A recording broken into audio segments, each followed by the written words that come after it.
आप पार्लियामेंट में फुर्सत नहीं सोने से, इन्हें घंटा पर नहीं पड़ता हमरे पढ़ने से। यहाँ बिगड़े हैं निजाम, यहाँ बिगड़ा एहसास। जब करते हैं हम अपनी हक की बात तो दबाते हैं ये लोग हमारी आवाज। आवाज दबाएगा दबाएगा और शोर मचाएगा।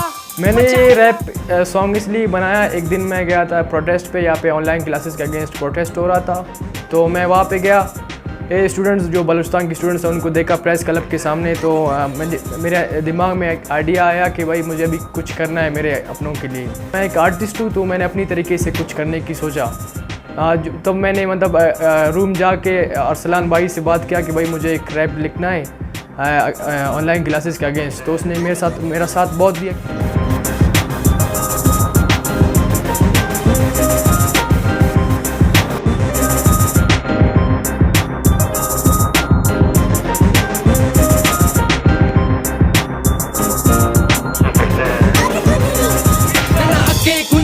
सौदा कनिंग उन्होंने बादी बीटिंग उन्होंने अरवार रेफिंग उन्होंने बेवस कनिंग उन्होंने कैसे उशिंग उन्होंने तो रोक तड़िंग उन्होंने अंदुन पुलिंग। वीडियो कंप्लीट हो गया तो हम लोगों ने मतलब 1-2-3 दफ़ा देख लिया कि भाई ये एप्लीकेबल है या नहीं है, मतलब सोशल मीडिया पे कई अच्छी बातें हैं या अच्छी नहीं है, मतलब ये सब मतलब बहुत ज़्यादा सर्च करने के बाद हम लोगों ने इसको अपलोड किया यूट्यूब पे।